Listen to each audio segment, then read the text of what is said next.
My goal for the end of January is to hit 100 subscribers.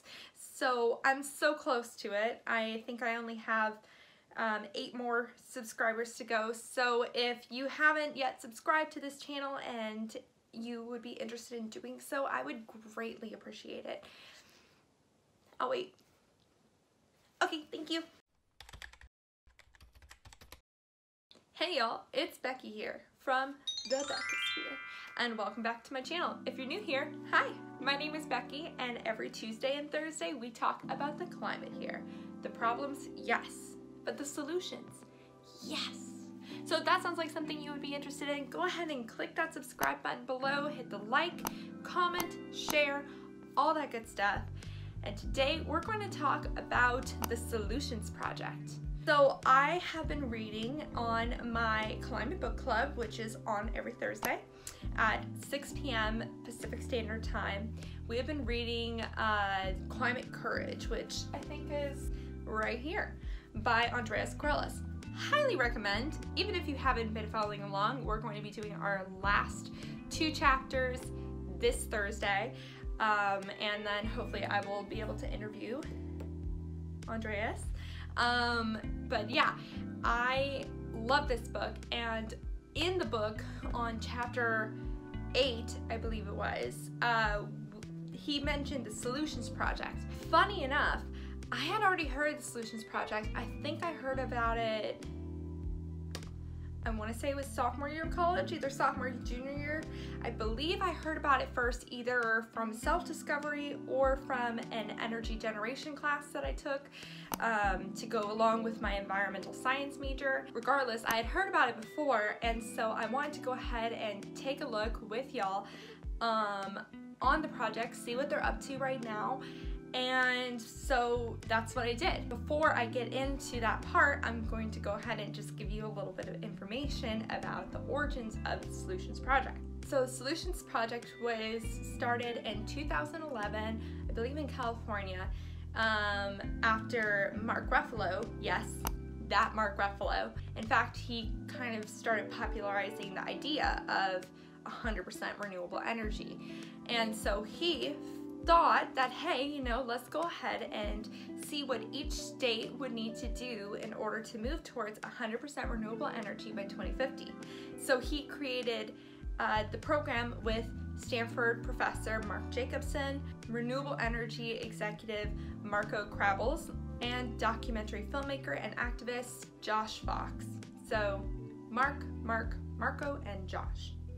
And they started the Solutions Project. So again, basically their plan was to look at each state, state by state, to see what form of renewable energy combination would work best to move each state towards 100% renewable energy by 2050, which if we did for each state, according to the Climate Courage book, we would then be able to avoid our 1.5 degrees Celsius of warming around the world, which would be amazing because the 1.5 degrees Celsius is really the mark that we need to fall under if we are wanting to avoid some of the major climate changes that we're expected to see. So let's go ahead and take a look at what the website looks like now, what they're currently working on, and what they suggest for some of the different states for moving towards renewable energy. I highly recommend also that you check it out on your own, because obviously I did not go through each state for this little journey through the website, and so definitely check and see what is recommended for your state to move towards renewable energy. And I believe they also do talk about other countries and also some cities. Let's go ahead and see if I'm right. Alright, so here's the Solutions Project. It's been a long time since I've looked at this website, and I feel like it's very different than when I first saw it, but I could be completely wrong. Maybe I'm thinking of something else, but I think I remember it focusing just primarily on 100% renewable energy. They have since focused more of their attention on making sure that it's done in an equitable way, which I do also definitely support. That's great. welcome our CEO. Ooh, let's see who the CEO is. Her name is Gloria Walton. Hello, Gloria. Okay, so she led SCOPE, which is the first frontline granted partners focused on building power and elevating the voices within local communities of South Central Los Angeles and beyond. Cool. So yeah, let's go ahead and look at, covering equitable. Okay, going back to that for sure. That's cool. Guarantee map. What is this?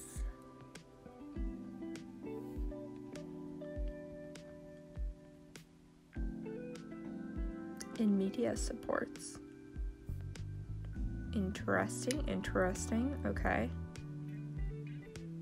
Okay, so here's a bunch of the different action centers that they promote throughout the country. So it's getting more people into this sort of vibe of moving us towards 100% renewable energy.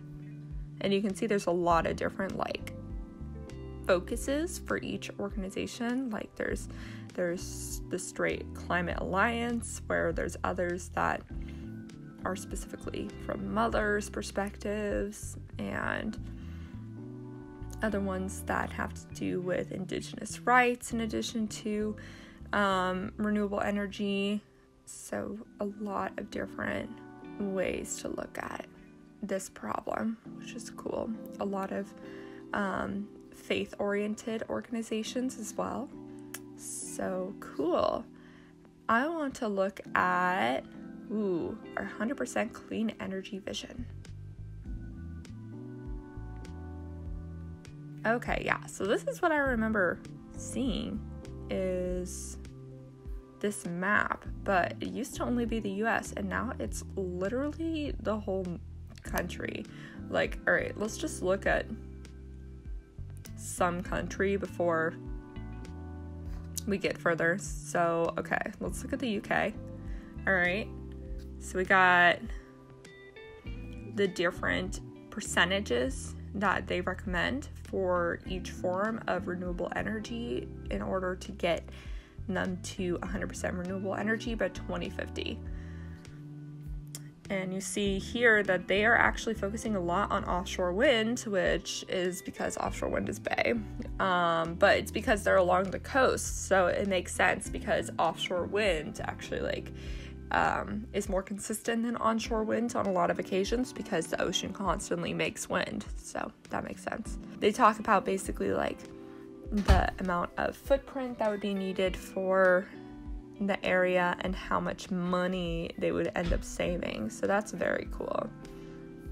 So this is in the UK in general, but can they go more specific? Aha, cities versus states. Okay, so let's start with US states because we in the US here. And I guess let me start where I am, California. Okay. So here they're actually focusing a lot more on onshore wind, which is really interesting because in my, I took an energy generation class in college. Now, obviously that does not make me an expert on this, but I took a energy generation class, and one of our final projects was to basically look at a certain state. Oh, I guess I was looking at Oregon. So here, let's go to Oregon then. Okay, so it's still more onshore wind, but we found in our project that offshore wind would make the most sense for Oregon as the main energy source. However, we were only allowed to choose one form of energy, and obviously that's not necessarily what they're doing here. They're looking at all the different types and using it as kind of a combination. 40-year job created. See how many jobs? This really is an example of how economic growth is easily part of the third technological revolution. So there you go. But yeah, so they talk about how much is saving and stuff. But it seems like the main form of energy that they recommend for Oregon is onshore wind with a bit of offshore wind and solar and rooftop, but you see there's a very small percent for those. Whereas if we looked at, for example, California, boom, much bigger percent. In fact, solar plants are the largest percent of energy production that they recommend for California, with onshore wind being the second largest. So that's really interesting. All right, so look how many jobs. Oh my gosh, so many jobs. Crazy sauce. Okay, so current demand. So let's look at more specifically what this is. So improving energy efficiency and powering the grid with electricity from wind, water, and sun positively reduces the overall energy demand. Why is there not punctuation here? As a journalist, that upsets me. But besides that, good thoughts. So health cost, that's an interesting thing that they've added to it. So the amount of health we would be saving in California alone, $127.87 billion, which is 2.85% of the state's GDP. So we would see a decrease in the amount of cost. Ooh, and see, look at this. Data secure from Stanford University. I genuinely would trust that source. Stanford's a pretty good source. So that's really cool. So it seems to be doing its research. From my first glance, they seem to be doing their research, which is really cool. Ooh, energy cost savings per person, $161. I would like that. That sounds good. Per person for energy, health, and climate cost savings per person, $7,000. Now that is a pretty penny right there. All right, let's look at somewhere else, okay? Let's look at, I actually just took a little Airbnb trip to Nevada. I promise I was safe. But let's look at Nevada then. Okay, so they have the largest percentage being solar plants. So similar to California, which makes sense because there's a lot of sun. All right, with the second largest then being concentrating solar plants. So what's the difference between solar plants and concentrating solar plants? I don't know. So concentrated versus the photovoltaic in-depth comparison. Okay, so concentrated solar thermal systems produce electric power by converting the sun's energy into high temperature heat using various mirror configurations. Okay, so that's concentrated solar. Versus the photovoltaic solar panels, which use the sun's light instead. Okay, so one uses heat and the other uses light is what I'm getting from this. I'm going to go ahead and leave this link below so that we can figure this out more, but it looks like the difference is heat versus light. And that's really interesting. I'm going to do a video later talking about solar power and the industry in general. So I will definitely get further into this. So back at it. So, all right. So that's what that means. Let's go to Mississippi. All right. What does it say for Mississippi? Wow. That's a lot of solar plants. So interesting. Okay. So solar plants is definitely the main source of energy for Mississippi that they recommend, with the second being offshore wind. So that's really interesting. And that's a lot of jobs. Is that more jobs than California? Well, California's huge. That's a bad comparison, probably. Okay, let's go back to maybe Oregon for a comparison for jobs. Okay, so 21,000 jobs, 14,000 jobs. And in Mississippi, we got 100,000 jobs and 40,000 jobs. Okay, I see you. That's pretty good. And it's actually saving more energy per person than I believe in California it said. So that's also super interesting. Cheaper. I wonder if any of these have fossil fuel and nuclear energy being cheaper than renewable energy. Probably not, if I had to guess. Nope, still cheaper. And for Nebraska, they recommend onshore wind as the major form. 65%, my goodness. Wow, that's cool. So yeah, definitely recommend go check out your state and figure it out. They also have it in cities. So now let's go ahead and look at cities. They don't have all cities. Ooh, San Jose, Santa Monica, Lancaster. Will they show more if I zoom out more? No, those are the main cities they have. Okay, so those are the main cities they have. They have none in Nevada. That's interesting. So there's still definitely some like gaps, which I'm not surprised about because this is like asking a lot. And naturally they would have more in the Bay Area. Let's go ahead and look at San Jose. Okay, San Jose, it says 26% solar plants. And lives lost to air pollution that we could save per year, 330. Interesting. Gosh, it's so expensive. It's just expensive to live in California in general. All right, let's go ahead and look back at countries. And then we're going to go through, like, them a little more as a company. Let's go ahead. Jeez, wow. What should I choose? Oh my goodness. Turkey? I don't know. Sure.